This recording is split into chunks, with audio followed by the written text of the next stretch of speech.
welcome everyone to our midterm event. I can't believe we are halfway through our journey. Congratulations on the hard work and keep going. Tonight we have an excellent panel and we are confident that you will benefit from our panelists' experiences. We will wait a few minutes for other participants to enter the session. I think we can start it. Perfect. Thank you, Jose Miguel. And welcome again to our midterm event. And we have a special panel tonight, and we call it Navigating the Canadian Job Market.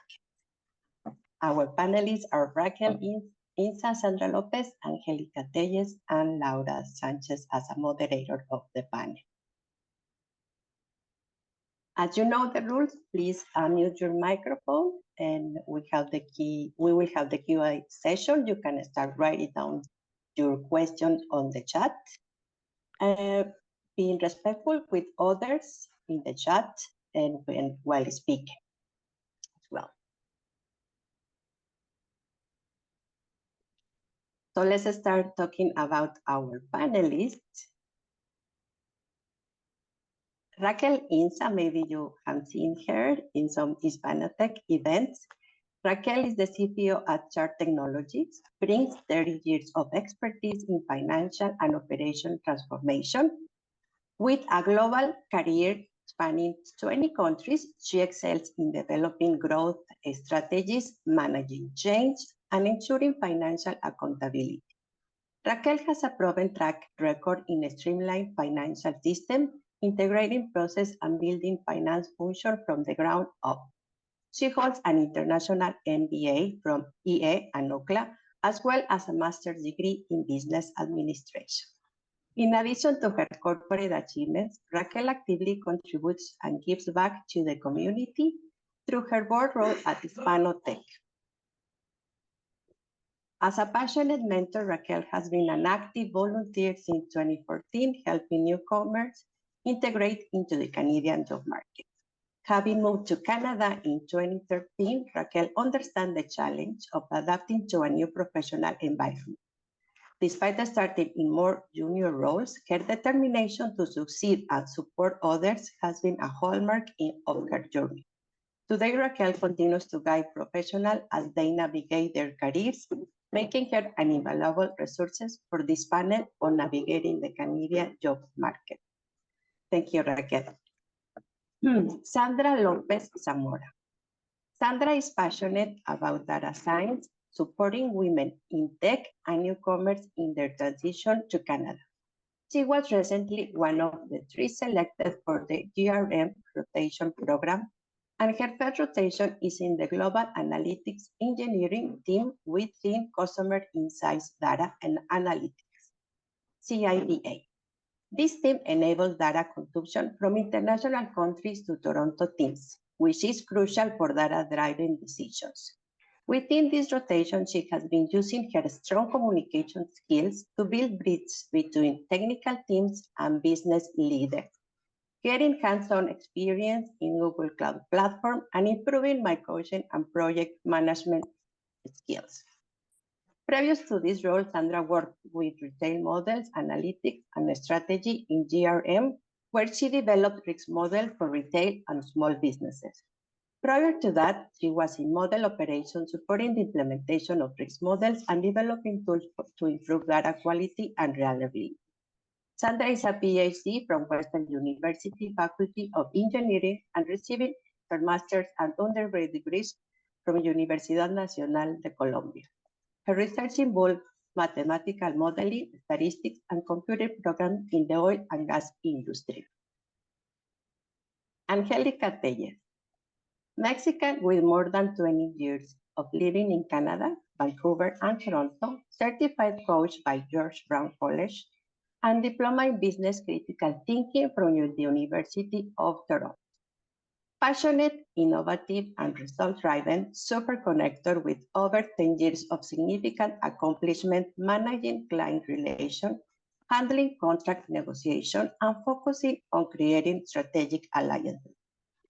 Proven track record of working both independently and as a team player to drive business and revenue growth goals by embracing a digital and customer-first mindset. Extensive experience working effectively with internal teams and external partners, public and private sector clients, executive business owners, and entrepreneurs by capitalizing on exceptional communication, interpersonal, project management, and leadership skills. Co-founder of Great Professional Habla en Español, a project to connect Spanish-speaking people to learning and growth opportunities worldwide. And our moderator tonight, Laura Sanchez.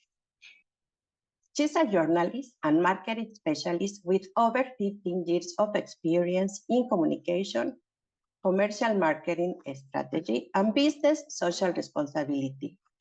She has led teams in communication, logistics, and training with a strong focus on goal-oriented management and strategic marketing.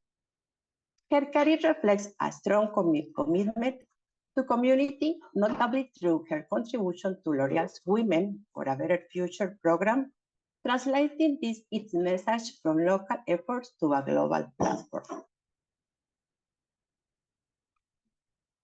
For the past 2 years, she has excelled in the role of site manager, applying her robust management skills in areas such as payroll, budgeting, training, and onboard and customer service.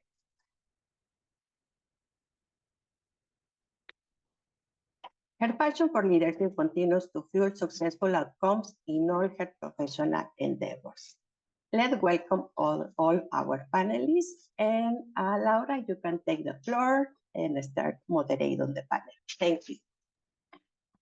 Thank you, Beth. Thank you so much. Good evening, everyone. I'm so happy to be here. Thank you, Hispanotech, for giving me the opportunity to lead this panel, and especially with this topic for today, which is navigating the Canadian job market. Moving to a new country can be a fresh start, offering new opportunities for career success in Canada. Implementing effective strategies can significantly increase newcomers' chances of thriving in their chosen profession. While it may take time and effort and patience, new immigrants, newcomers, can find meaningful work that aligns with their experience and paves the way for career success. It's a journey that requires perseverance and resilience.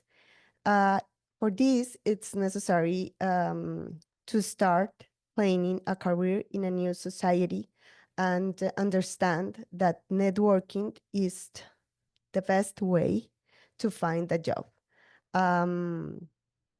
Hispanotech knows about this challenge and understand the Canadian job market, including the demand for the skills and the typical hiring process is very important for the newcomers' job search. That's the reason why we are together talking about this issue that involves all our journeys here in Canada as a newcomers. So for today, we are going to start with Angelica. And Angelica, the next question refers the disparities between job markets in Canada and newcomer back home, focusing on facing as professionals factors such as culture, availability, adapting process, practices, and also recognition in the new job and in the new country. So the question is, what are the key differences between the job market in Canada and our our home country, and how can I best adapt to these differences in my job search as a newcomer? Go right ahead, Angelica.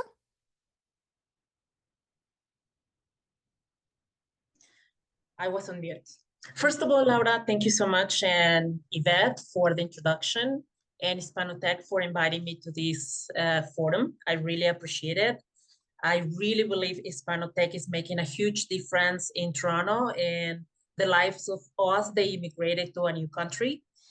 First of all, Laura, that's a phenomenal question because you are right. Immigrating to a new country can take a lot of energy, can be very complicated, difficult, and it requires a lot of attention, a lot of, first of all, and the most important thing that you're gonna hear me say is manage your expectations, always managing the expectations will take you a little bit farther than just thinking that things gonna happen, and it requires less efforts than in our countries.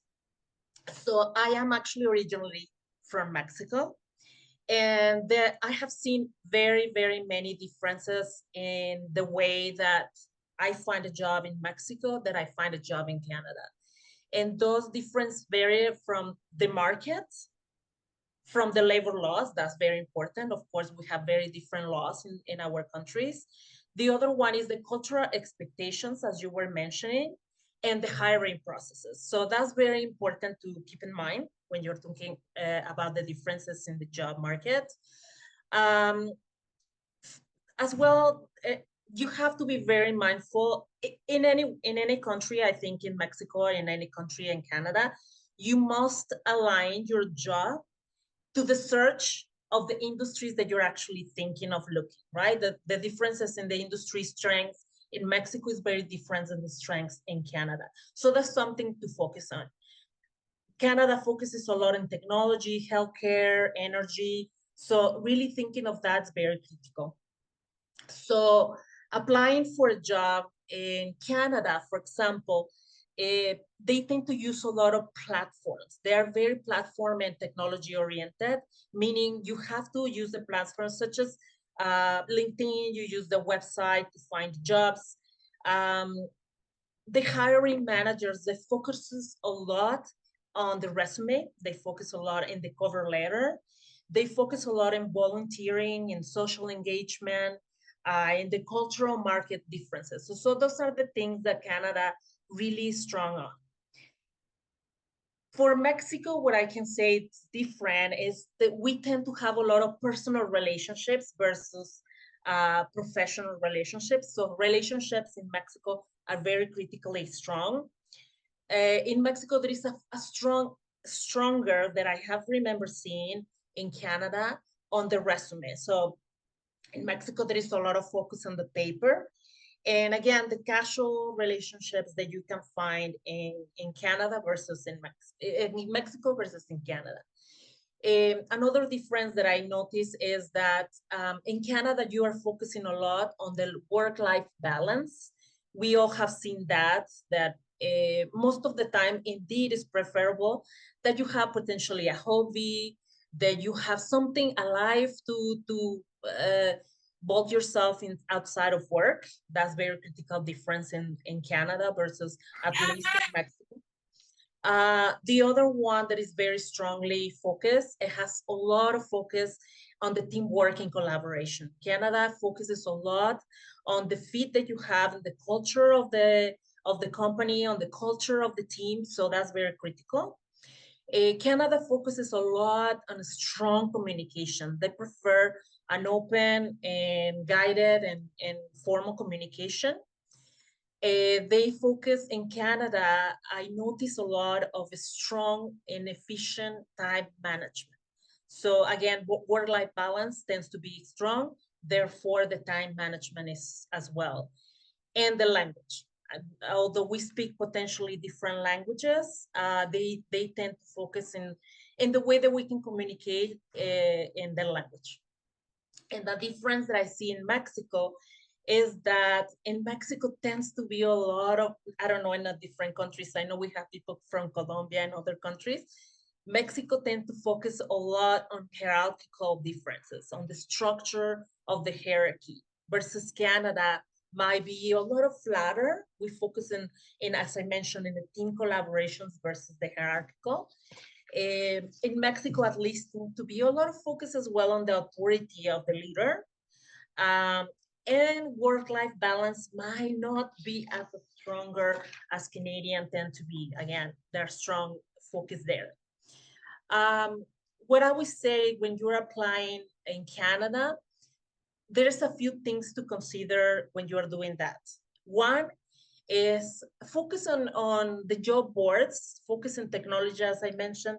Canadians tend to do a lot of things online first to put a word out, right? I'm gonna talk later on about other things that they focus as well, but then try to look on the job boards, try to use the networking that I will talk about again in a stronger way a little bit later. Focus on LinkedIn and alignment on the resume. That's something very, very critical that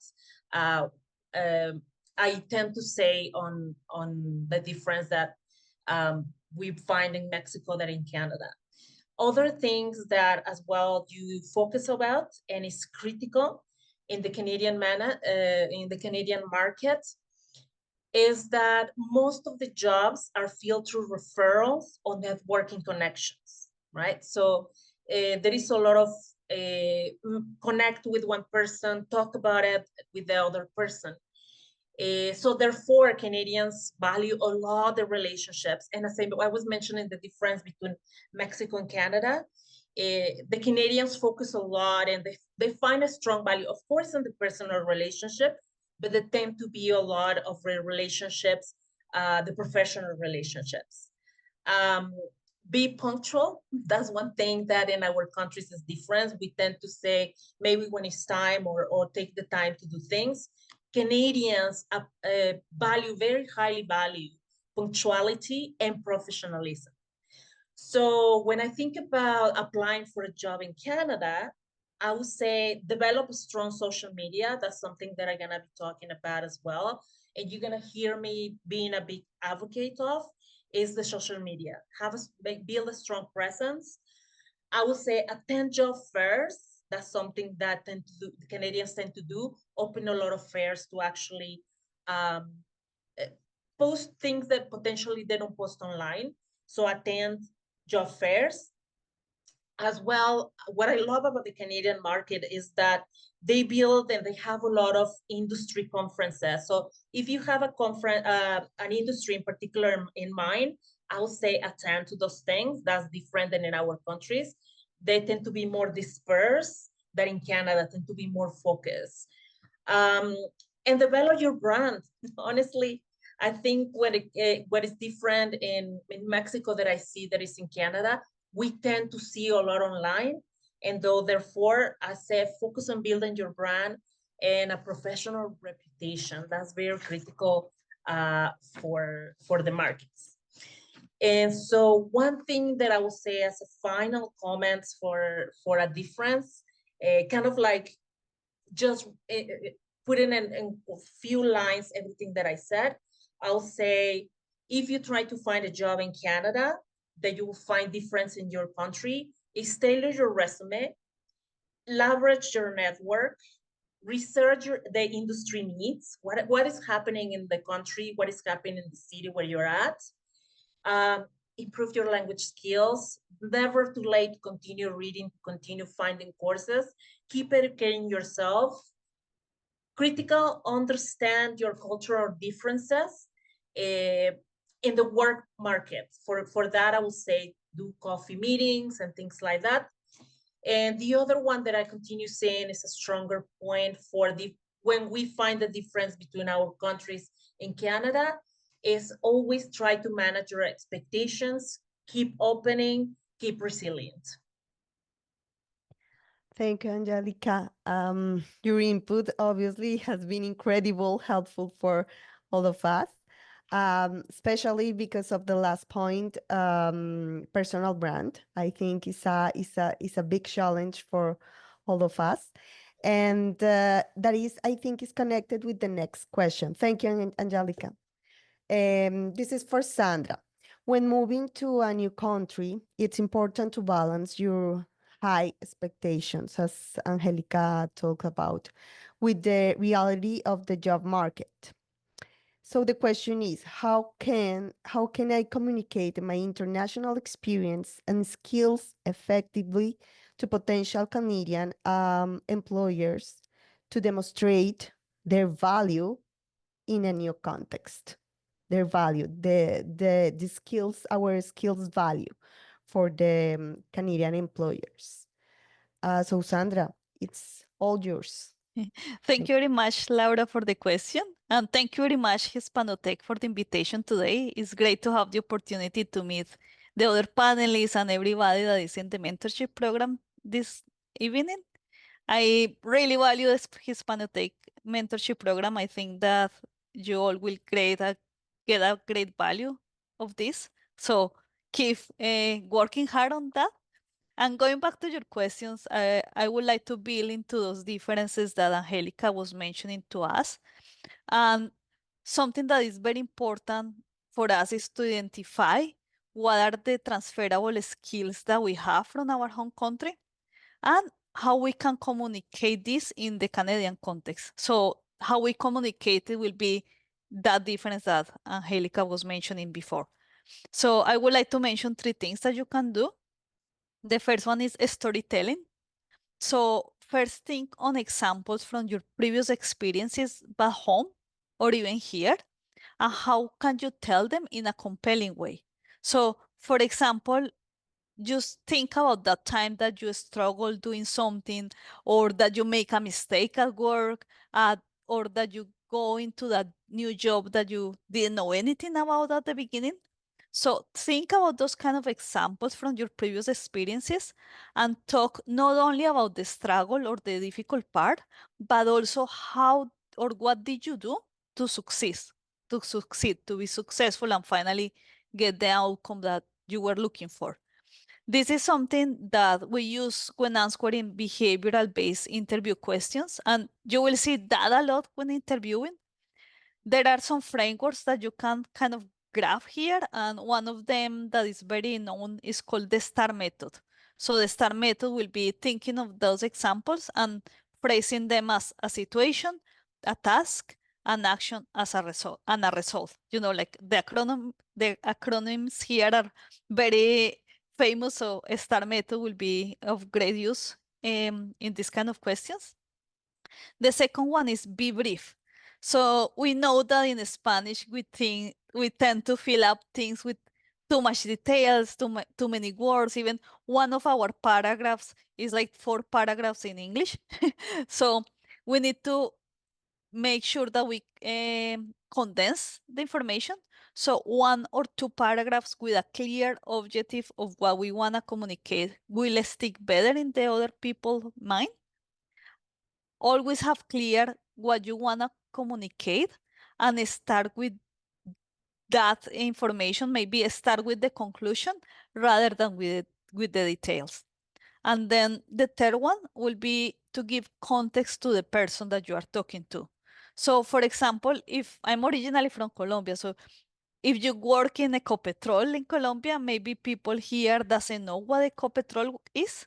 So you need to find a similar example or a way to generalize your experience. So maybe you can mention the gas and oil company of Colombia.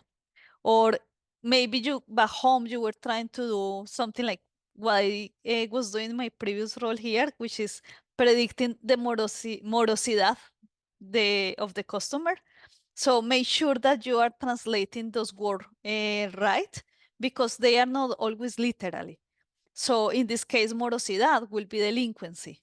So being moroso will be being delinquent, and that wouldn't be a literal translation. So make sure that you do your research and you know the right words are being used for your previous experiences.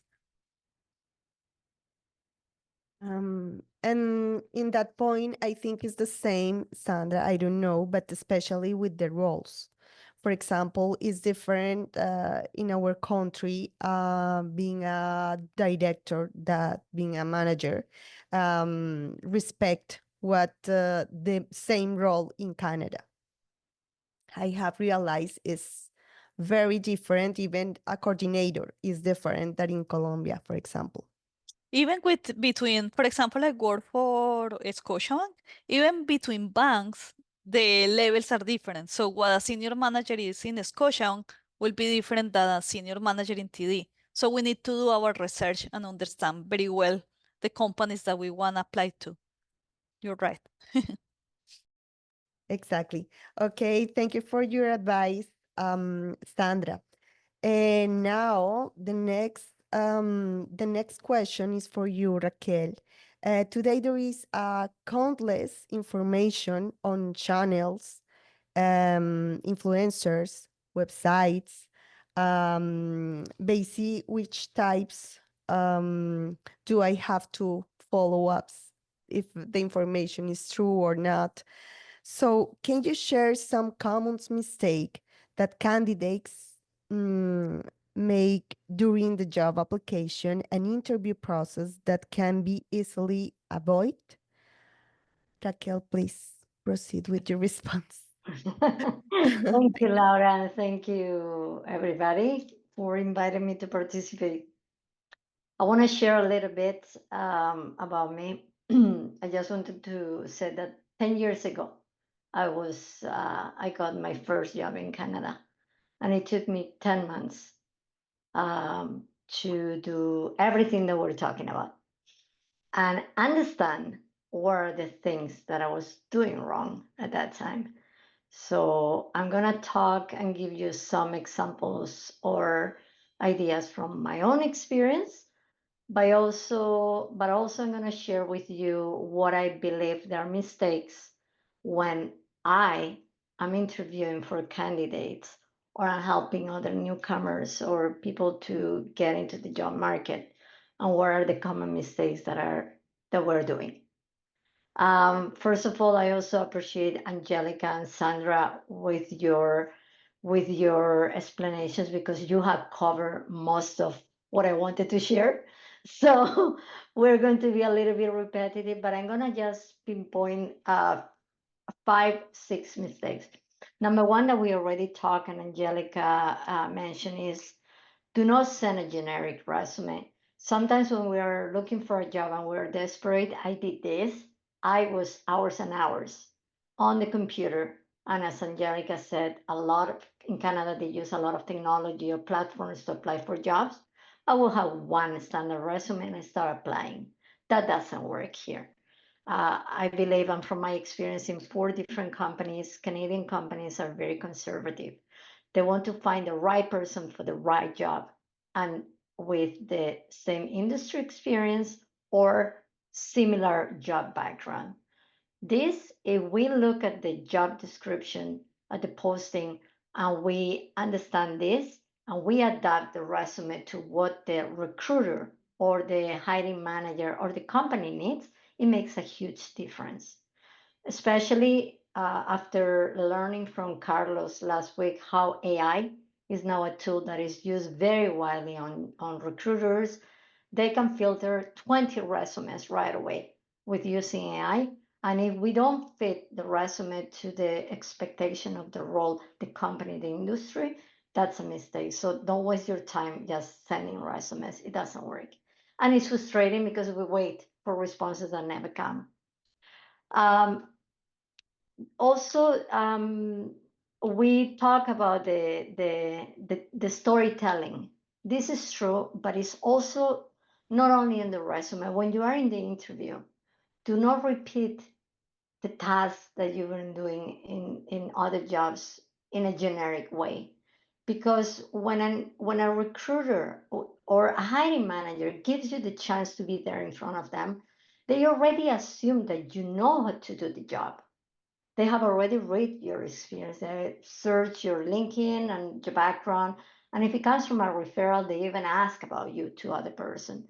But what they want is to hear you personally, how you share your story, how your skills, your experience in other jobs can be useful for them. It's not about you, your back is why you, what did you bring on the table to them that they can really leverage, and why you are the person that they should hire. So build a story, making it like sounding you are the best of the best, and give reasons of why, and tell the story in a way that they like to hear, and they will remember. Networking, we talk about networking. Networking is key, but not only to get a job. Once you get you get your foot in the door, you get in the company, keep networking inside the company with your colleagues. And we talk about the life-work balance, but they also value a lot how you relate to everybody in the company.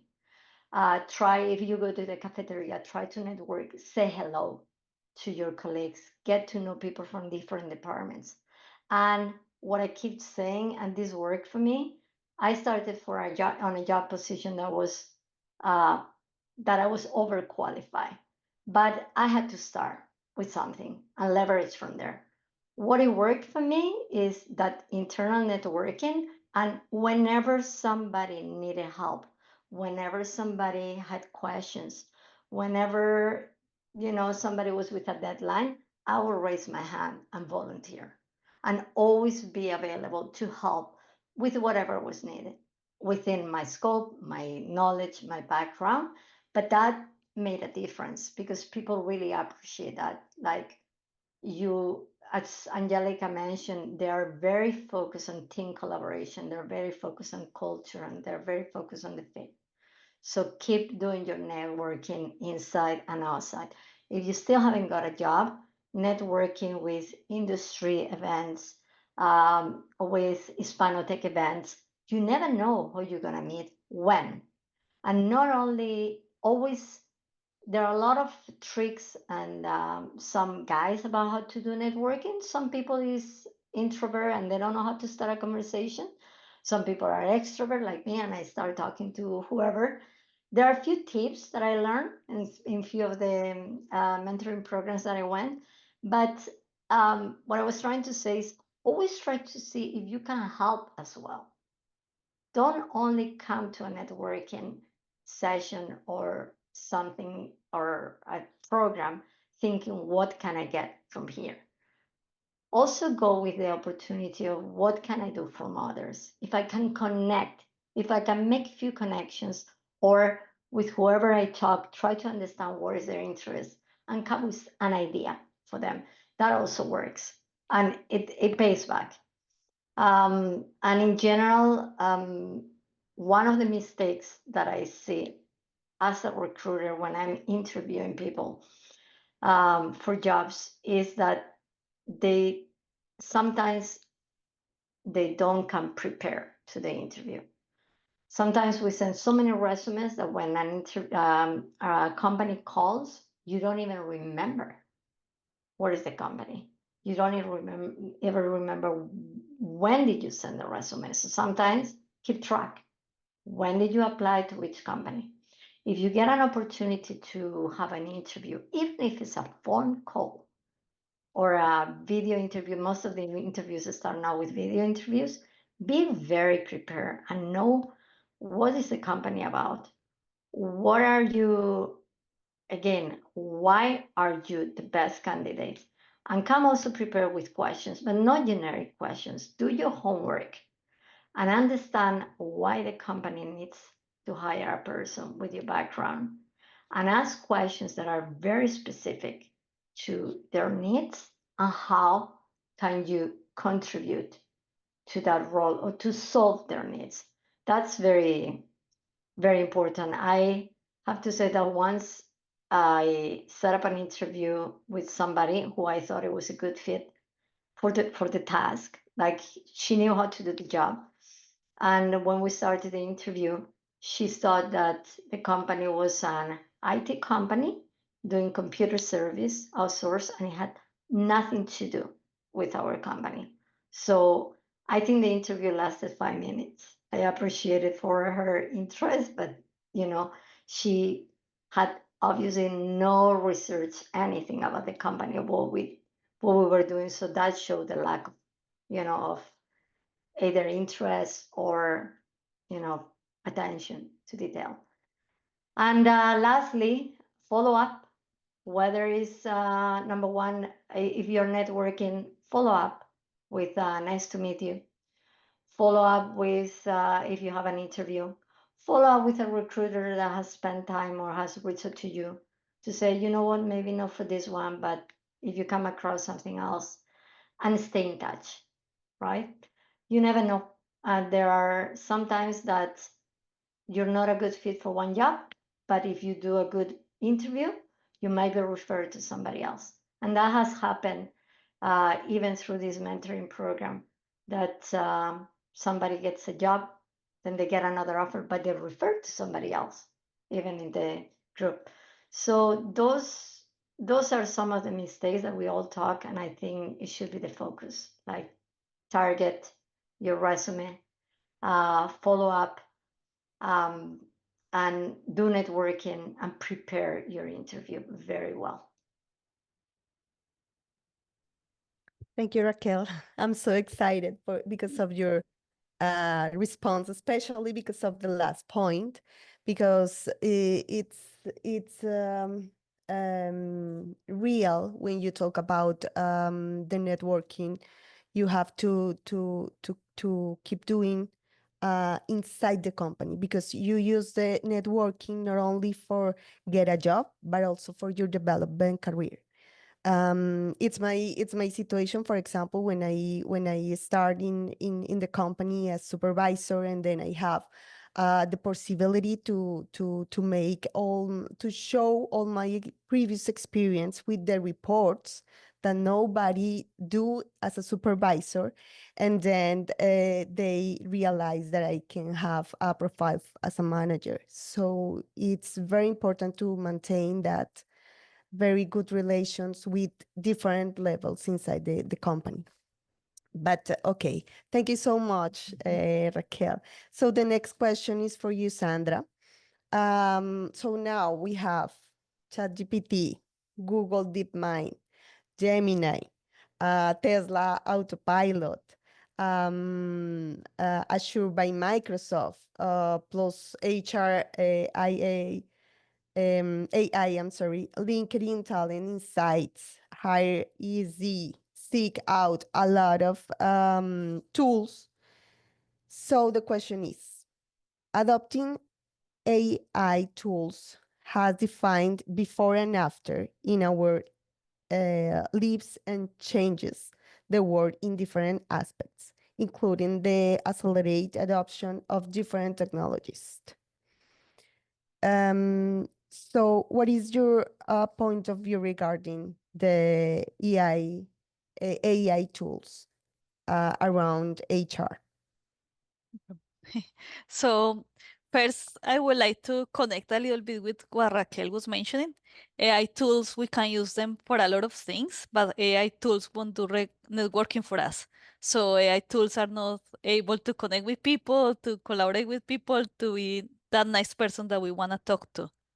And AI has said a lot of befores and afters in the conversation. AI is a topic that I really like to talk about, and it has disrupted our day-to-day in many different ways. If we focus in the job market and how AI has impact, I would like to mention three different things. The first one is that today it's easier to use AI tools to support our job search. So even though artificial intelligence was officially born in 1956, all of us have experienced and noticed the increase of use of AI by the general public since ChatGPT appeared in the picture, right? Since November 2022. Before that, maybe we didn't talk so much about AI, or it was something like very far away from our day to day. Today, we have access to these free tools, and we can use them to create a very good first draft of our resume, our LinkedIn profile, our elevator pitch. It can even help us with a mock interview. And as far as I understand, last week in the mentorship session, you had like a specific conversation regarding these tools and how you can use them. So use them in your benefit for your job search. The second point that I want to mention is that the roles that we see nowadays are evolving on the face of AI. And I wouldn't say that this is something new because the roles are always evolving. For example, 20 years ago, we wouldn't think that social media manager would be a job title. And today we find those kind of jobs, right? Today, AI is doing a similar shift, and we will probably see new roles that are being created. Actually, according to the World Economic Forum of Future Jobs report, it mentions this duality that AI has.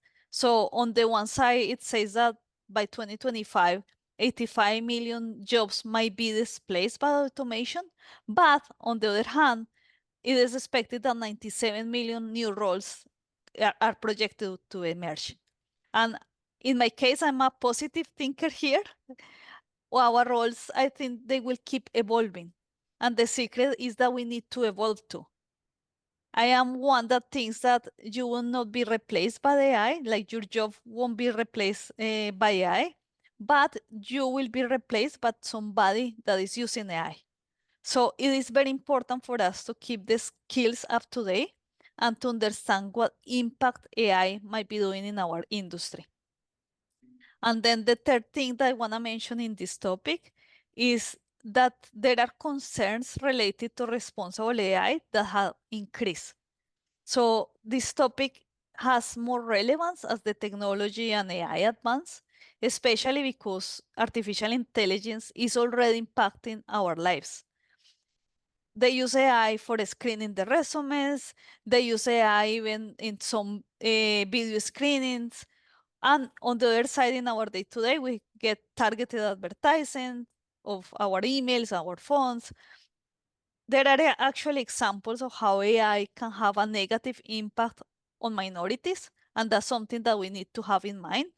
There is an example of a recruiting tool using AI that was used by Amazon, and this tool had a bias against women. So there are also implications in the environment. So for example, using large language models have a high energy consumption. So this might impact the people in the future, their access to energy supply. And we all need to be taking an active part on responsible AI.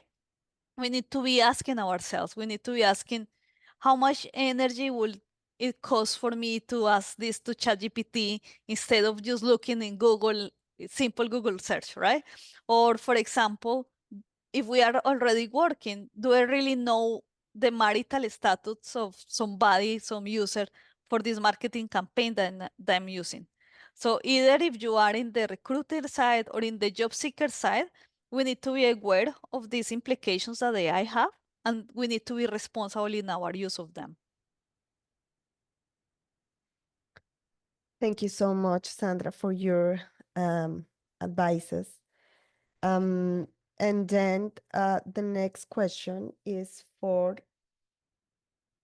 this is for Sandra. Now is Raquel. Raquel, the upcoming question involves a typical issue for any newcomer, and it's about balance.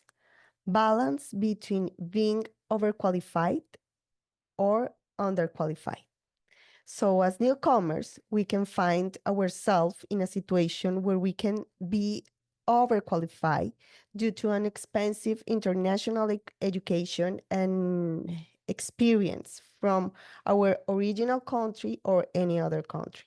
But at the same time, to be underqualified due to lack of studies or Canadian experience. So what should we do if we find ourselves in that situation?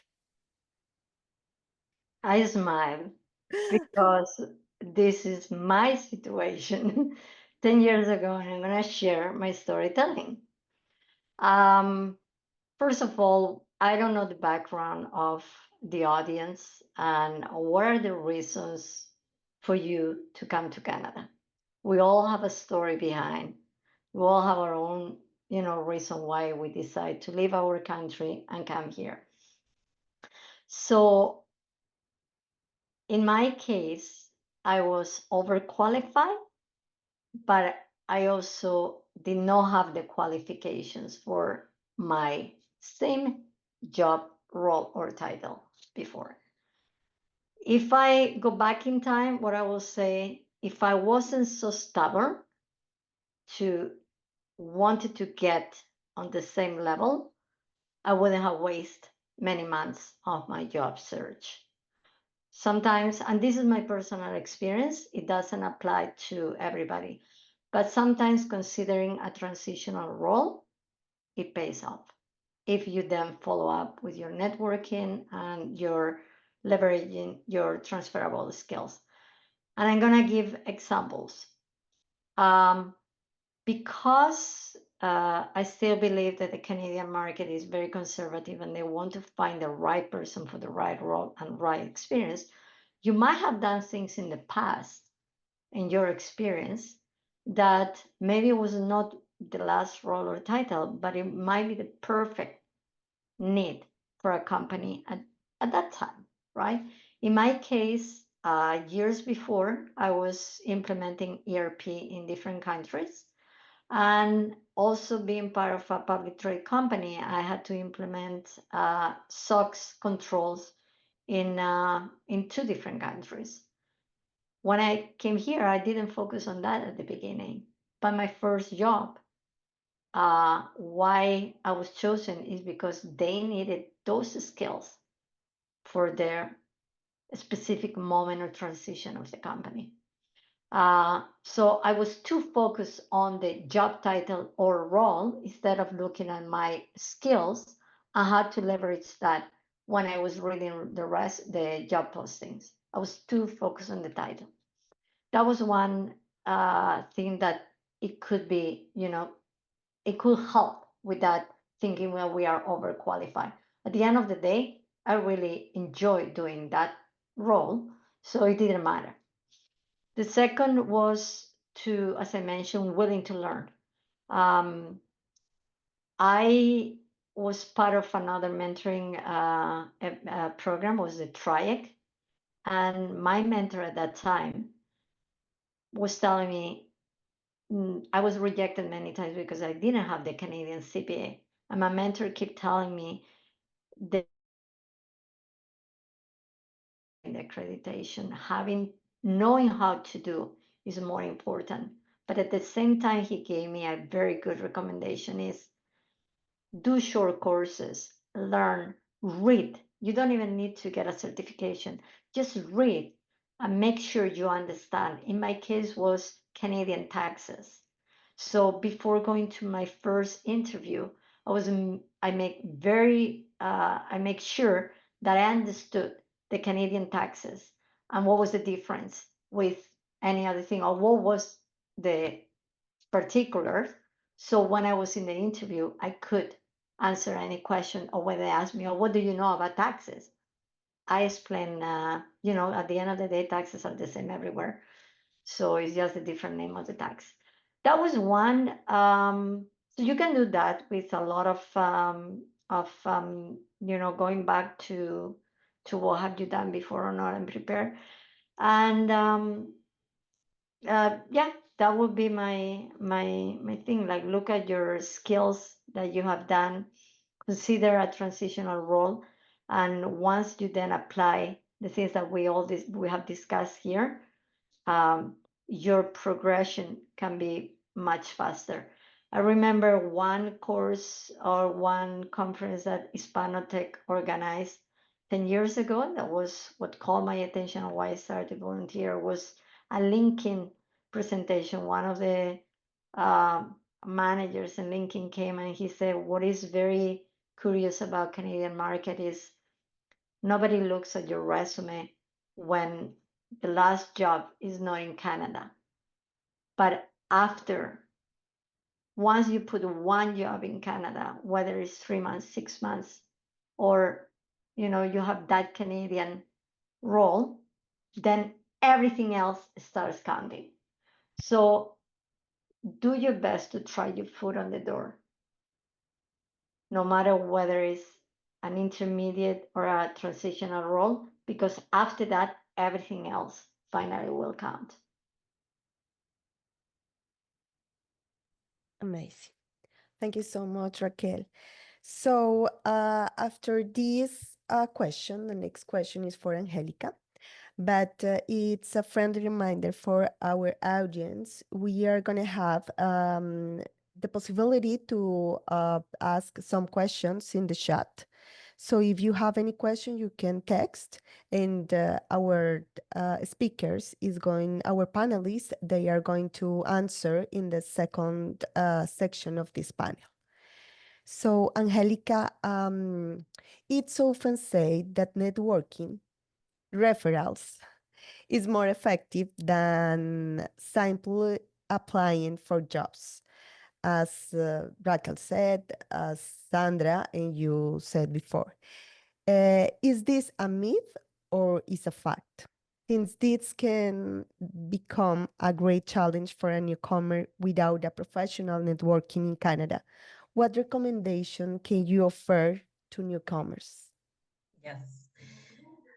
First of all, networking is never, as you hear it from Raquel, as you hear it from Sandra, network is never gonna die. So therefore, no matter if you do it on a platform or you do it in person, continue doing that. Just to touch a little bit, I was listening to Raquel's personal experience on networking, internal and external networking. I want to say something about the internal networking because actually I was working for a company that where I was doing a managerial role. And because of the internal networking with the different, actually with the sister company of the company I was working for, I landed a director role. So internal networking, internal presence, connections are incredibly critical, no matter what you're doing, searching for a job or in a company already established. So connection, connection, connection. It will never be a myth. I'll refer in a minute what you can do when you're a newcomer, because you're right. When you are in an organization where you already have a network, the network drive you. We want to have in organizations in our teams the people we like, definitely. So Raquel was mentioning about create relationships. Honestly, network for finding a job, offer yourself as a helper, be present, and create a very strong and honest relationships is more than just networking for finding the job, right? So whenever you are a newcomer, that's the first thing that I'm gonna say. Really care for the person. Be curious about the other person that you are meeting, because that curiosity can open more doors than asking for favors or for help. Of course, we all need help. Of course, we all gonna need a little bit of favor to help us drive and navigate the new country, the new organizations. But if you create strong relationships, a caring relationship, that's the first thing that I'm gonna say. Network with care, with intention of really nurturing the relationships, because that's what is gonna drive you through, right? That's very important. Again, keep always in mind, we take friends to where we want to be, right? We prefer to bring somebody that fits well in an organization, that feels well a team, versus the experience. Raquel was saying, read, learn, and actually somewhere there I saw a question about tools. All these things are learnable. They're very easy to acquire that experience. Sandra spoke, I was in awe with everything that Sandra was speaking about, technology and AI, but that's learnable. That's something that we all can do. So please, if this one and only thing that you take with you about what I'm gonna say next is be honest about the relationship that you are creating, clearly caring about the other people. So there are a few points that I want to say about networking for newcomers. As I say, we've been saying it throughout the conversation. Networking is critical. Networking is going nowhere, but there are a few steps that you need to be doing absolutely for creating a good networking situation in general, being in person or online. So first of all, I'm going to say build a strong online presence. For me, and Sandra was mentioning, online is taking over a lot of things. And if you're not present, if you don't have any online presence, most likely nobody's going to see you, no matter how good you are. No matter how good networker you are, if you don't have both balance, the personal and the networking online presence, most likely you're taking away chances. So have a strong online presence. What I'm gonna say on that is use LinkedIn. Specifically, Canada has a strong preferences for LinkedIn. I do business development. I am the director of business development global. And as well, I'm very good friends with Hispanotech and a lot of their members. And the way that we actually can recommend each other and can vouch for each other, I personally use a lot of LinkedIn. For global searches, of course, I use, if I go a different country, I use whatever search is there for online presence and then the experience that I have. So that's very strong. Use LinkedIn. I encourage, if you're using platforms, they have a way to engage. Of course, for example, Twitter now, as Sandra was mentioning, there is a lot of technology, a lot of platforms that you can create a presence. Engage with the content, right? If you're using a platform where the person who you want to connect with and you're interested in has a presence there, engage with whatever they're saying. If it's honestly relatable to you, make it visible. Make yourself visible with making comments about, if I like what Laura is saying about a particular topic, or you know what, Laura, I'm passionate as well. Can we have a conversation, right? Normally we come with, I'm looking for a job. Can you help me? That's not the way, right? First, we want to know you're not going to use, at the beginning, I don't know who you are. So how can I introduce you? How can I keep you navigating the structure of the culture of the organization if I don't know who you are, right? So that's why I'm saying create honest relationships. That's one very important thing. So if you're engaging with the comments of other people, make sure they're true your passion, or make sure, like Raquel was saying, you're well researched to make a smart comment about something. And people appreciate that, right? That you're, oh, you know, I like what Raquel is saying as well. I relate to that. I find the person relatable. So when I ask for that, maybe virtual coffee or an in-person coffee, it's more likely that Raquel says yes, because he saw me engaging, commenting, really relating to what she's saying in a smart, honest way. You know, that's very important. The other thing is for new networking and engaging with the community is join groups.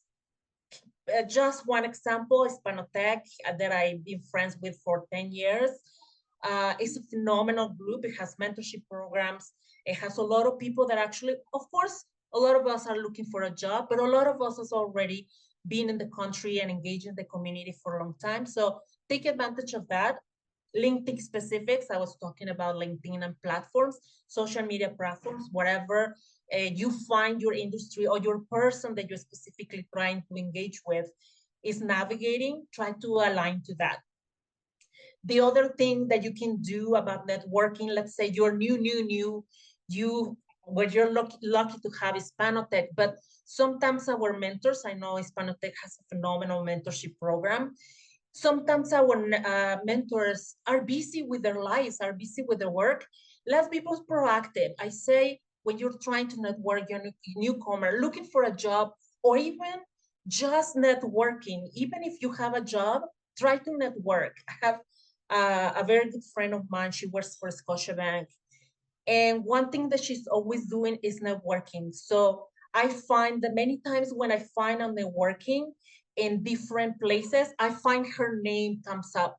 And so I always can make a stronger presence when people know and have a reputation in the networking community, not just in this case, banking, but other areas. So continue having that.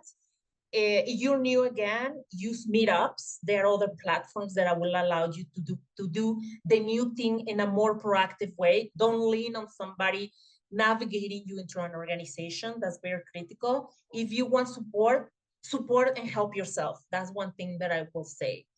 There are a lot of organizations that join and put programs and courses and events through eByte. So if you're looking for, you say, you know what, the person who is mentoring me, or I don't know where to start, go Google Meetup eByte, and then find events in Toronto or wherever you are in Canada, or wherever you go for finding a job.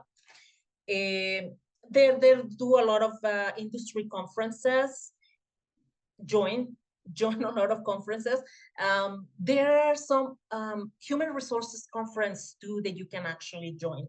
So if you're open for doing that, if you're new in trying to create a network, remember, with honesty and sincere connection, you can join. You can join chambers of commerce.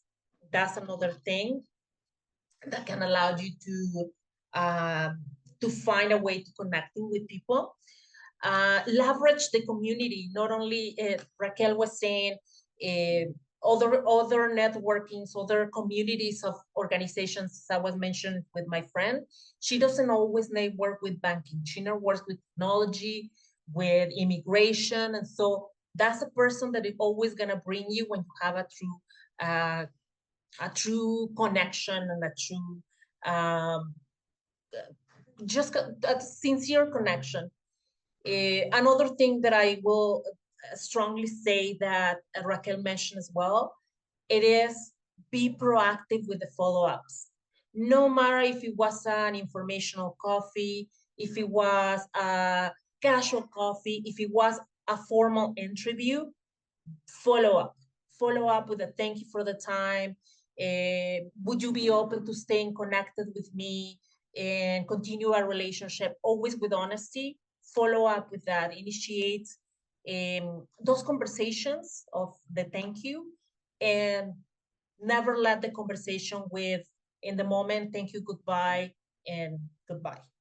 Like, continue having that. The other thing that I will just say as a closing remark for networking and initiating networking, first, stay very, very positive. Don't give up. It might take a lot of time. Raquel mentioned as well how technology, and Sandra, how technology are betting and using a lot of wording in your resume. So stay positive, stay persistent, keep trying, be open to learn, and connect in an honest, truthful, sincere way. So that's what I'm gonna say when it comes to I'm new and I don't know where to start. Thank you, Angelica. You mentioned something important, even when networking is like a common factor between our panel today, but all of you. You mentioned all the sources for this networking. It's any way, whenever, wherever you have to do networking. If you come to the library, you can do networking, and also you can learn about the Canadian style, about your own experience in all the books in the libraries, in the recreation center. Anyway, anywhere you can have the possibility to do networking. Thank you so much, Angelica, for addressing us in this point. I don't know if Sandra or Raquel, do you want to add something else about it? I would like to add something about volunteering. So there is, I think I heard Raquel speaking about how sometimes like we need that first Canadian job experience for our resume to be picked up. And I think that volunteering might be that way that you get, because you can find some place that you can volunteer with a cause that you are passionate about, and that will help you build the skills that they are looking for in the Canadian job market. So volunteering can actually be considered Canadian job experience if you know how to use it and if you know how to tell your story.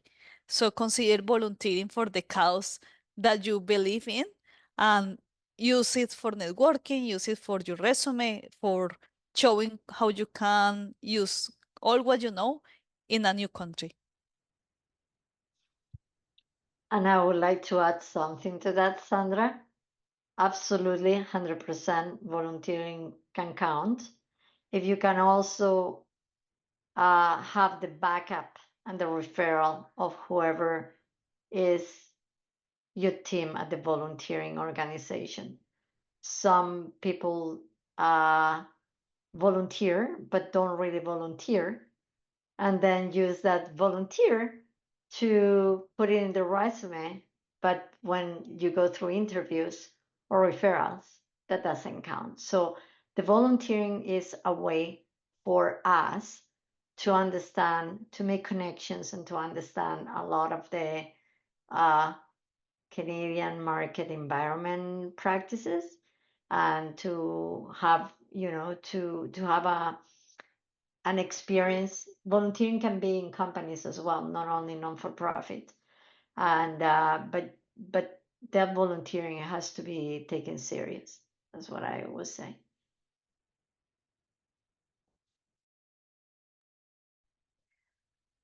Okay. So Raquel, you have more than 10 years in Canada, right? Mm-hmm. And I have a question for you. What do you know now that you wish you would have known when you first arrived in Canada? So what do I know now that I didn't know and I wish I knew? I didn't know that it was going to be so difficult to get a job. So I thought it was arriving and a matter of couple of months or 3 months. So be mentally ready for that. I didn't do my homework before coming here. My husband is Canadian and I had worked in many countries before. So he said, with your experience, you'll come there, no problem. And when I came here, it was like, who cares where you worked before? This is Canada, we're different. So I wish I knew that, but not because it would have helped me to find a job, avoiding all the strategies that we talked today. I would have still, even today after 10 years, the strategies and the techniques and the advice that we share today is the same no matter what. But my disposition, my being more positive, my expectations will have been different. And managing your expectations during the job search are critical. Being positive and trying to find opportunities out of any situation instead of being negative or being resentful. And what I say is that if I hadn't been that stubborn and less, forget about my ego, then those are the two things that I wish I knew then. It would have been faster and less painful. Wow. Yeah, it's very important, this question, because obviously the experience more than 10 years have has very approach for understand all this process, and especially in terms of development career in Canada. And with your profile, obviously, your studies not only in United States but also in a business school with MBA and then development career in Canada. It's very important to have that view today after all of this year that you have been working in that, in your personal brand as well. It's very important, and this, I think, is a sample for us as a newcomers. So thank you so much for your response. So now, this is the point when we start with our audience questions, and we have here 2 questions. The sorry, first Laura. one. Angelica has her hand raised. She has a question, Angelica. Yes, I just want to reiterate with Raquel, whatever she was saying. I actually been in Canada for 24 years. I live in Vancouver for 14 and I live in Toronto for 10 years. And I remember when I moved after 14 years in Vancouver with Canadian job experience, with language, I was already a citizen. I had all my papers aligned. And when I moved from one province to the other, I had, Raquel, I love when you say manage your pride, manage your cockiness, because I had it. I thought I'm gonna move from Vancouver with all the things that I know, with all the Canadian experience we hear saying through all this conversation, right? Go through the Canadian experience, make yourself.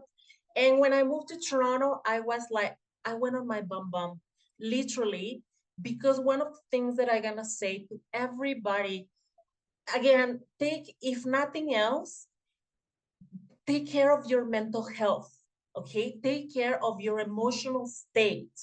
Because when I moved from Vancouver to Toronto, with all my cockiness, all my Canadian experience, all my Canadian volunteer, you can go to my LinkedIn, see how much I did.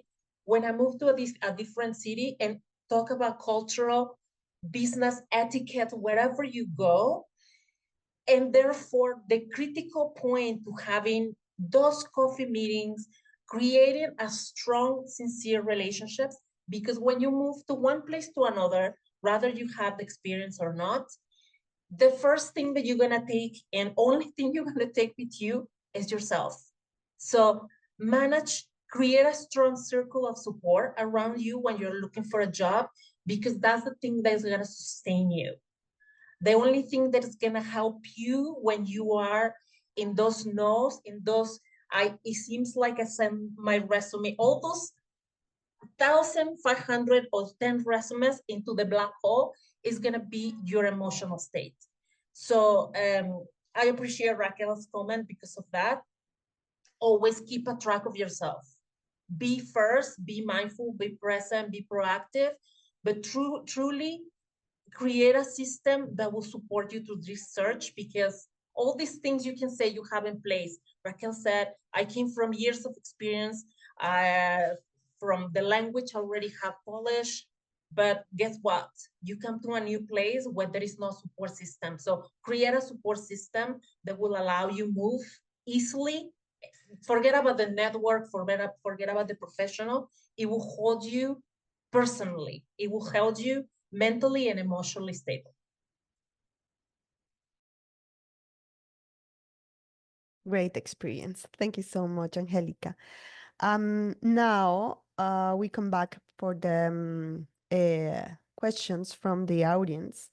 So we have here one related to digital tools. I think the digital tools was answered by Sandra. So the question is, what is the digital tools or courses that you recommend using that could become a necessity in the future? Is So, a question from Monica Aguirre. okay. I think one that we definitely have been hearing a lot is large language models, so ChatGPT, Copilot, anything in that sense, learning how to use it for our industry, and also learning not only what they can do, but what they cannot do. So I've seen a lot of people trying to use large language models for calculating things. I don't know, one plus one, for example. But as the name says, it's large language model. So I think they are better for language related situations. When we are trying to use them to calculate or predict or forecast, then we might have not such a good result. So maybe understanding how we can use it in our industry in a good way and the limitations that they might have. So that's one thing that is good because it's general public. Then platforms that I like to use, and it's more because of my own curiosity, is online platforms like Coursera. And there might be a lot of different courses depending on your profession or your background. These kind of courses not necessarily will land you a job, but they might tell the people that you are someone that is always learning. Continuous learning is always a good thing to have. Certification itself, that depends of the job. For example, I know for project managers, there is the PMP certification that is very valued by big companies. But it's not only the certification, but also how you are applying what you are learning from that certification.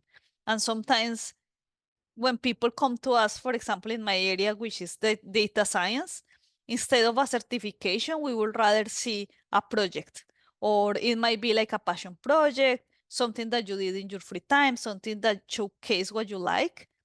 So that might be stronger than a certification or a course itself. So do a lot of networking, do a lot of research, figure out where it's better to invest your time, because we have very limited time. So figure out where your time will be better. Is that generative AI? Is that the PMP certification? Is that, I don't know, the engineering professionals of Ontario? Was that thing that might help you? If that's the case, because it's not always the case that you need a certification or something like that. Thank you, Sandra. We have another question. I think it is for Angelica.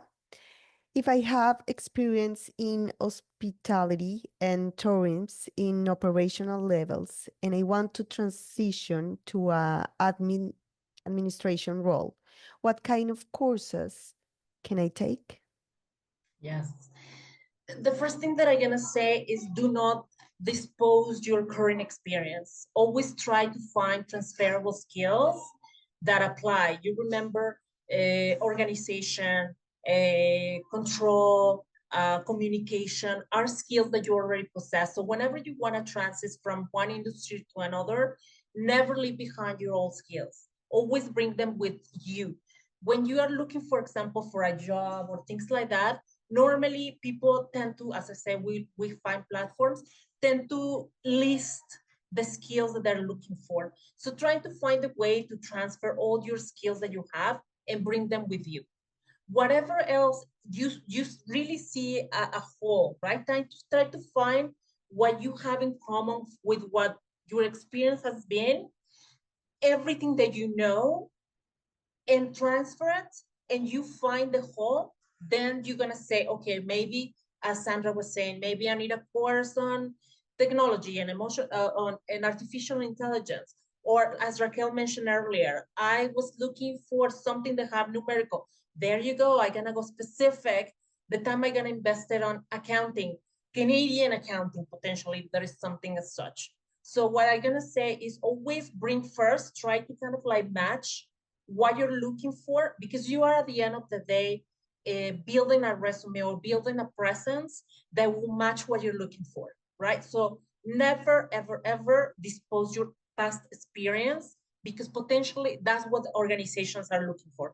They're looking for you to have a knowledge or to have a specific a niche experience. Of course, that's what they're looking for somebody, but that is a thing that you can enhance with your past experience. So that's something that I'm always gonna say, bring and take a look at what you have and what you can feel the whole.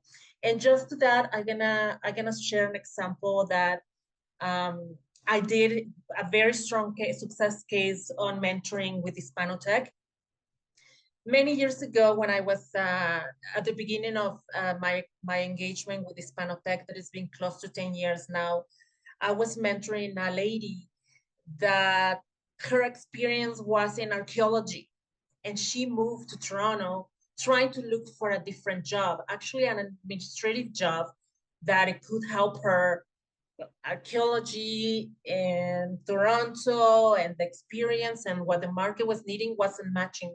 So what we focused on, it was on transferring skills. So that's what I'm saying. Focus on that.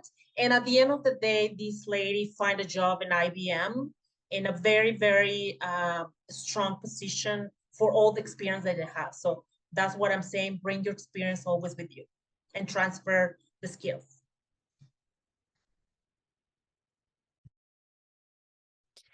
Thank you, Angelica. Okay, we have another question. I think this is for Raquel. Raquel, when we apply for a job, although we might put a lot of effort trying to get the attention of the recruiter in human resources, very often our application are parsed or filtered by a computer or artificial intelligence. What strategy should we follow to pass these filters and still get the attention of the recruiter? If it's a recruiter, it's harder than hiring manager. But recruiters, in my experience, are always willing to meet candidates because for them, we are like an inventory, right? So it's like a tool set. Depend on maybe it might not be they might not be interested in your resume for that specific role, but they are constantly looking for different positions and different clients. So my experience is that recruiters never say no to an interview. Or a call. If for that specific role, they're not calling you. For me, the way to overcome that is you have the name of the recruiter, you have the recruiting firm, you know how to find the phone number or the email, and then personalize a message to the person saying, hey, Raquel, if I'm the recruiter, I saw that you're looking for this position. I'm really interested, but I think my skills and my expertise is appropriate. But even if it's not, I would really like the opportunity to have a quick call and talk about it. Don't be shy at all.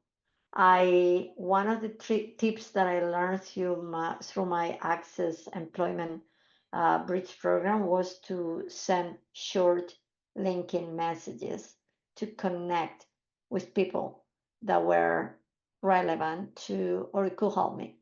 So, I didn't have the premium at the time. And I think LinkedIn only allows for a certain number of words.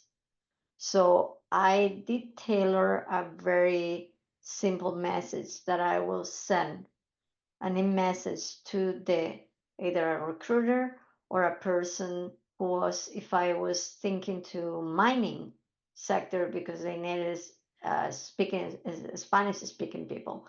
So I will reach out to them for a coffee, for a call. And maybe I sent 10 and I got back one response or two. I still had contact with those people who gave me the chance to talk to me for sometimes 20 minutes, 30 minutes on the phone to just give me some advice, and they connected me with more people. Recruiters will do the same if you reach out to them directly. But in a polite way. Just don't stalk them, please. We was talking in the previous questions, the responses actually, about the referrals in the companies, especially because of the networking, and that's it. And sometimes when you are applying in the process, you are asked for some reference inside the company, how it works. And because I think this is like an open door, but it's not all the job, because it's like the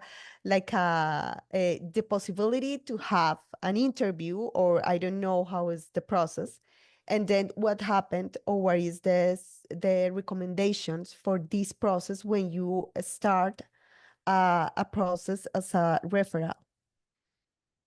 I would like you answer, Raquel, Sandra, and Angelica, you answer this question. Thank you.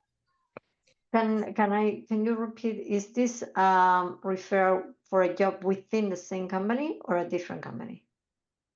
No, you are applying for any job, and then in one part of the process, someone asks you if you know someone inside the company. It's like a reference.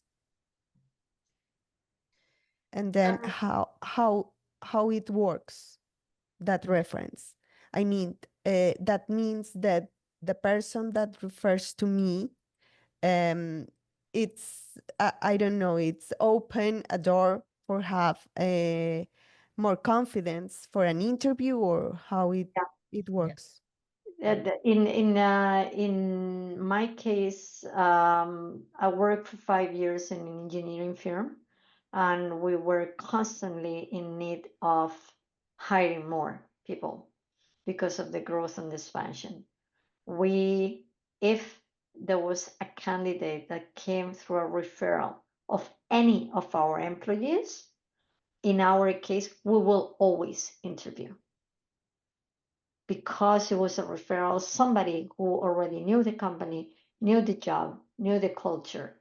So for us, it's like we're in the flagship, right? It's like somebody who's recommended a friend or somebody in the network to come to work in the same company. For us was a plus.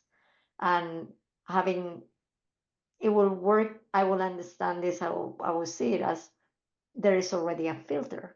If I'm willing to put my face for somebody else that I'm referring to work in the same company that I'm working, that's already a plus. So if you get a referral from somebody in the same company, it's very positive. That's how I see it as a person who's recruiting. I wanna add to what Raquel is saying. Remember, when you are in an organization and you're gonna refer somebody, you don't refer just experience, you refer the person. Therefore, the connection, the honesty that you have with the stronger the relationship is with the person, the stronger the recommendation will be, because they know not only you can do the job, but you fit the culture. And remember, Canadian is very focused in the culture of the team and the organization. They're very easy, will let go the expert of the team, either put them through coaching, put them through courses before they let them go if they're affecting the team performance and the team culture or the organizational culture. So as I was saying earlier, make sure you create a strong connection, a strong, sincere network, because those are the people that are gonna help you navigate the organization. Another thing that I wanna say is, I'm talking about the strong network, is many organizations, if not most of the organization, they have referral programs.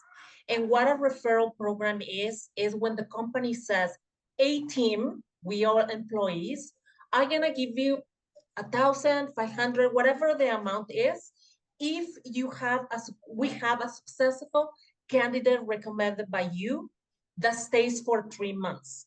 So remember that if you have a strong network, earlier, I think it was Raquel, but one of the things that you need to have, and I mentioned it in the chat, is create a strong speech elevator when you're networking. So people have a clear vision of who you are and what you're looking for. So they take that.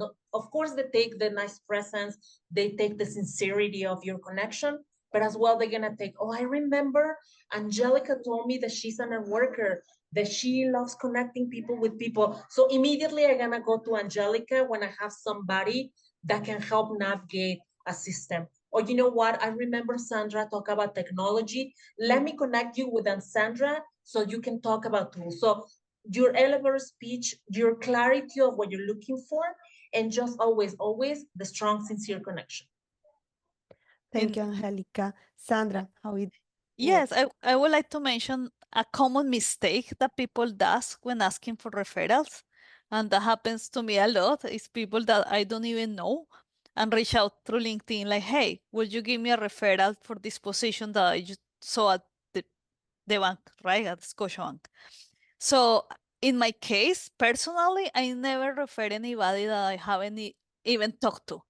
So you need to build a relationship first. I have referred people, but I have referred people that I know their skills. We have had more than one coffee chat. I'm confident that they will be a good asset for the company.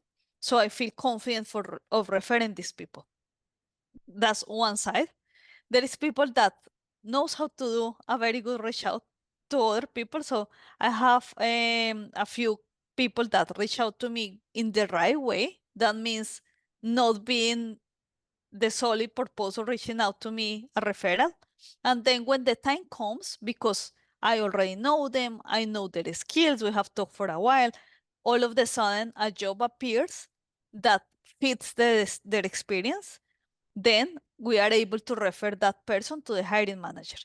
So build those strong relationships, forget about the end, forget about the what you wanna get out of the other person, and treat this relationship as something that is a win-win. What we can do for each other, how we can mutually support each other, and that way I feel that it will be more successful for you. So it says a strategy have this kind of referrals at the end. Okay, let's go with the other question from our audience. So create a strong and sincere connection takes time. What do you suggest to expedite the overall networking process? Maybe Angelica. I would say, honestly, make the time, Rafael. It will always pay up to make the time to actually create a really strong relationship. I'm not saying that just focus on one, but be present, be relevant with that connection. We've been saying throughout this conversation is, okay, you're gonna connect with the 4 or 5 of us that are in this panel or in this network. I want to know that when you connect with me, you mentioned, for example, hey, Angelica, I was in this conference with you, you talk about this, and I will remember that you are paying attention to what you're saying. When you are present in a relationship and when you are connecting immediately, let's say we were in person at this moment, not virtually like now, you will pay attention on how you relate to the person, what really called the attention. And again, you're gonna maybe connect with me, just for the example of this point. You're gonna connect with me and say, Angelica, I remember that you mentioned this. Let me connect with you on LinkedIn. You connect with me on LinkedIn, and then I post something, or I like something, or I like something related. You can see on my experience where I have been, where you made your homework to research. I say social surrounding. That's what I call social surrounding. I find Angelica, or I find the recruiter, or I find the person that I want a coffee chat. Before I go, like Sandra say, refer me to the job or come meet me for a coffee, I will investigate what Angelica likes, where has she worked, almost what shoes she wearing. You know, there is a lot of information. Therefore, the strong presence in social media. The moment you come to me referring to this conversation, a point I made, you are already starting with the time that you're gonna invest in having a coffee, for example, with me.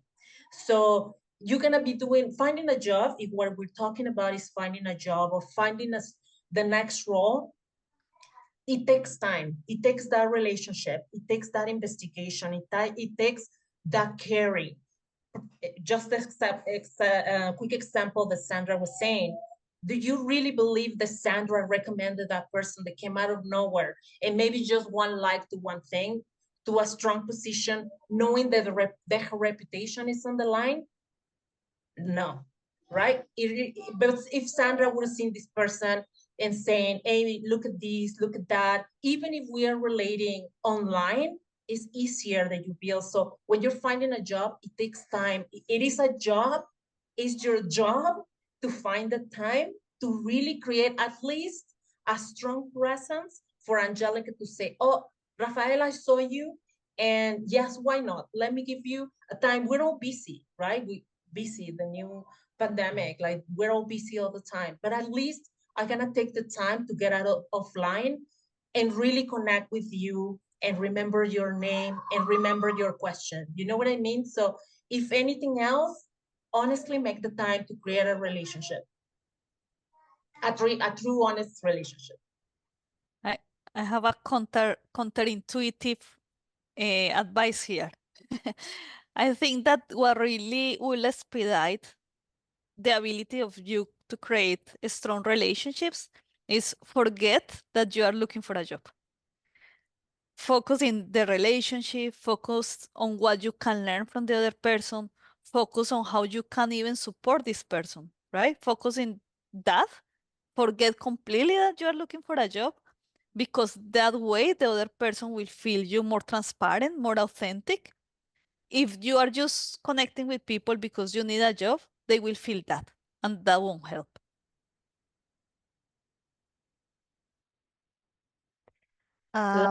Thank you. Laura, Thank you. Are you going to add something? yeah, no, I was going through the questions on the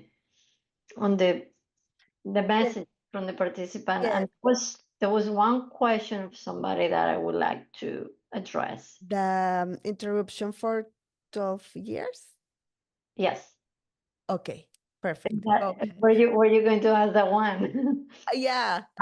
Yeah, I was looking at Victoria's question, and while Sandra and Angelica were talking, I went through her LinkedIn. So this can happen to many of us. It doesn't matter whether it's 12 years, it's few years, sometimes for a maternity leave or leave of absence for whatever reason, or family leave. This can happen. My suggestion, because she's in a very hot technical skill, which is IT and PMP.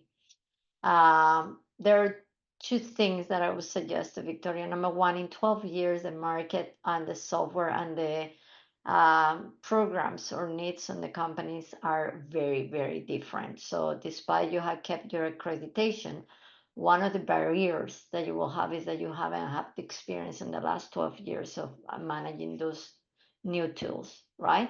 But on the other hand, what I suggest is try a contract. Do not go for a full-time project or full-time contract. Try contracts when there is a very skill set need, and that will get you back in the market. And just last week, I was in a meeting with some recruiters from Robert Half, and in general, for whoever is in this networking event or in this session today, there's a very big need of people with financial background and IT background with ERP implementations. So there is a big need for contracts, because it's when companies need to upgrade or switch to a different ERP, and they need people who understand the financial, the accounting background, and also understand the tools or the business or the IT and the application and the elements. And I do think that could be a good focus for you, because you have that IT, you have the business and the financial background, and you have the PMP, which is very key. My husband works for IBM, and he keeps telling me that they can't find enough people with the SAP knowledge to be the ones that are testing or working in parallel for big projects. So try that way, and that applies to many of you if you have a financial background, to try to go for ERP implementations and contract. Thank you, Raquel. Interesting point about this question. But this is, I think, for Angelica. What skills are most in demand across various industries in Canada? And what industries are experiencing the most growth in Canada, and why? Skills. I'm gonna be a little biased because I work in the human resources world. For what I have seen in some of the industries are personal skills. So yes, technology, we heard through all the conversations, and you mentioned it as well, I think it was Laura who mentioned it, the job market and the world is changing. So one of the most important skills that I consider, and I have seen through the job that I do, and again, I do consultant for companies like talent development, it is actually that organizations are looking for leaders. They are more resilient. They are more communicative. They are flexible to the change, to all the changes that not only organization, but the society and the world is undergoing. So I will say personal skills are a strong asset. You can learn everything. Raquel mentioned learning through reading, not necessarily take courses, but there are a lot of courses through that. One thing that I personally think it has been a strong asset for me is when I came to Canada many years ago. I actually, one of the first things that I did, including when I moved to Toronto, is find a coach, somebody that can help me navigate my own personal way of dealing with the changes that are happening with my personal emotionality. So that for me is a strong skill that actually can be transferred and applied in an organization. Again, I have seen it through coaching. That's what the company I work for is doing, helping organizations to coach their leaders to navigate change, which is what we are navigating.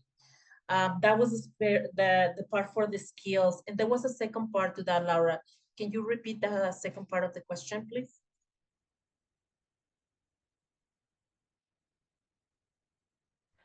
I'm sorry. What industries are experiencing the most growth in Canada? I think Raquel and Sandra will have as well a say on this question. Of course, technology, it is one. The other one that I have personally seen by the clients that we have, it is mining on natural resources. Some of them are actually expanding, especially in Canada. In the north, there is companies that are in oil and gas. That's something that I have seen an expansion in.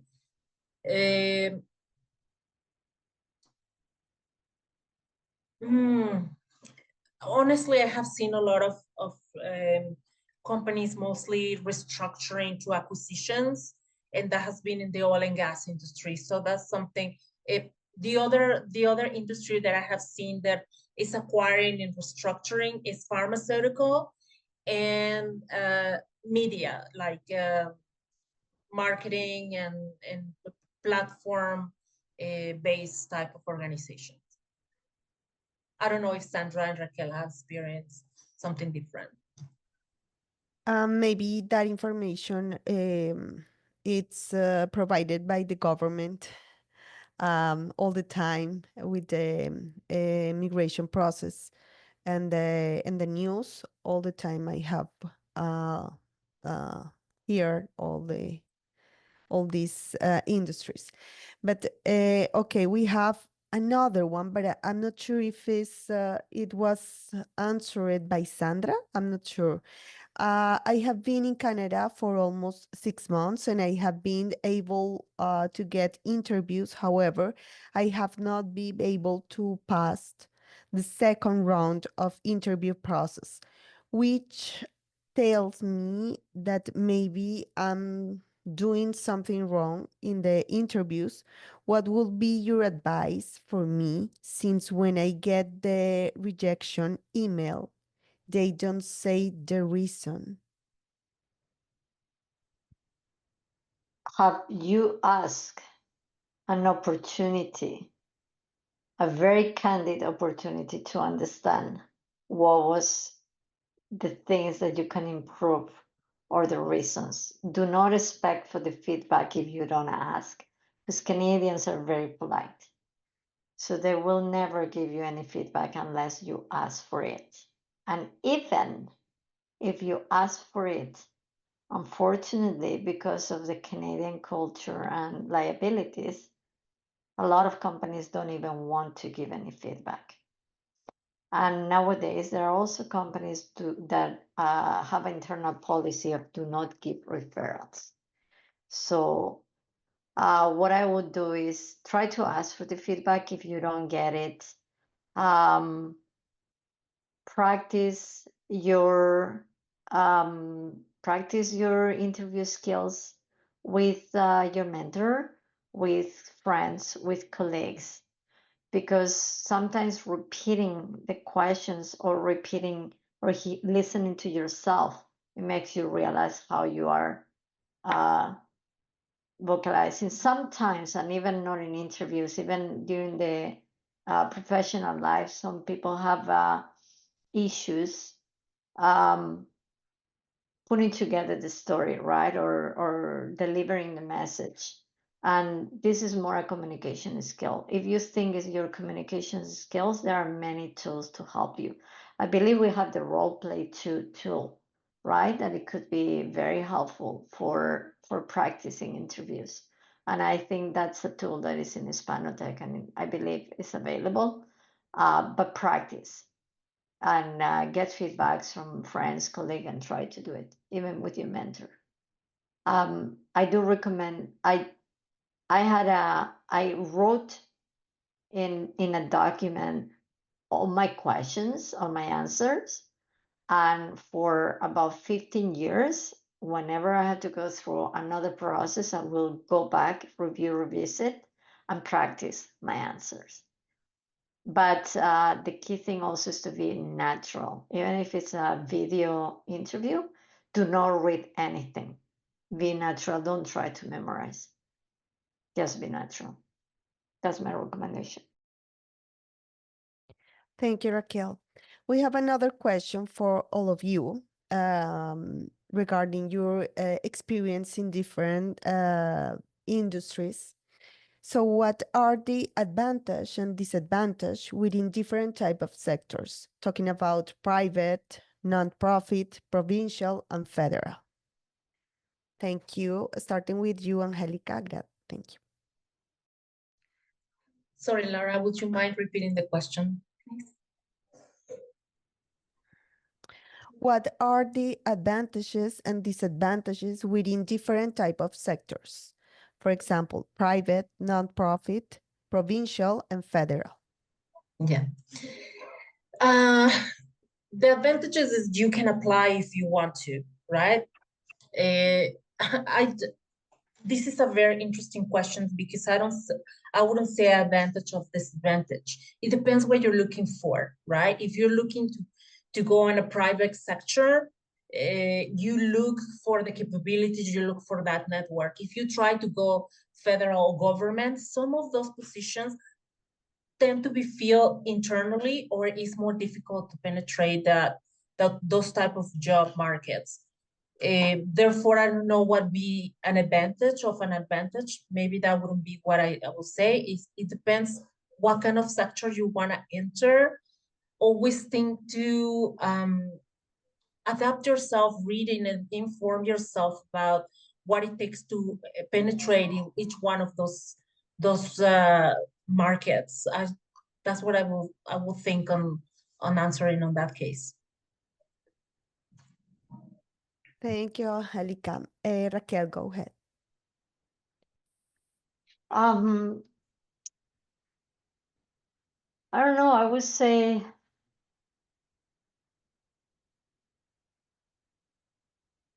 I don't know.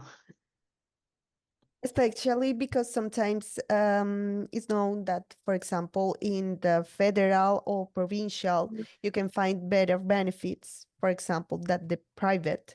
And in the private sector, sometimes you find a better salaries than in federal. I think that it depends on what you want to have for your life. Yes, you can have a better pension, you can have a union, you can have a more protected job on a government job. You can also have a government job that aligns with your values. If you want to work for a city, or you want to work for building a community or things like that, and you have more security. But then if you want to have a career that is maybe more challenging, you go to the private sector where you have more opportunities to grow. So it all depends on what you want. And you might be in different stages in your life. You might be starting in the private sector, right? And develop career ability skills. But then at one point in your life, you get an offer or you find a job in a public sector that is more stable, less stressful, less declines. It's a different mentality, different things. So I think that there is a fit for all, and even at different stages for you. So you have to choose what is your balance. Could be, it depends on your situation. So it's very specific. But if we're talking about newcomers who want to try to get a job in Canada, I will not be picky. I will not be picky. I will just try to get anything. Sandra, just your quick answer, and then we have to do a write up to final in 30 seconds. Your write up. Thank you. Yeah, I do agree with the fact that it's a personal preference. Maybe in the technology, data science world, regulated industries might make a difference because, for example, if you are in a very regulated industry like finance, banking, the ability of applying new technologies or new machine learning models, for example, might be impacted by that. Whereas if you go to a different kind of industry that is less regulated, maybe you get to apply more modern machine learning techniques, for example. So it's again back to your personal preference. Is if that's what you care about, the most innovative machine learning technique, then you look for where can I apply that. So it's like back to personal preference. What do you want to learn? What do you want to apply? What do you want to do at this stage of your life? Thank you, Sandra. So it was our panel. Thank you so much, everyone. Amazing have the opportunity to share with these leaders and these inspirational women, professional, and thank you so much. Yvette, it's your turn. Thank you. Thank you, everyone. Thank you, Sandra, Laura, Raquel, y Angelica. It was a very insightful panel, great questions and great answers. We can enjoy all your experience tonight. So it's time for the photo group. So please open your camera and give us your best smile. I know it's late, but it's worth it to be here. Thank you, Deri, and thank you, Jose Miguel, Citlali, all the team behind the session, and thank you again to the panelists. Have a good night, everyone, and see you next Tuesday.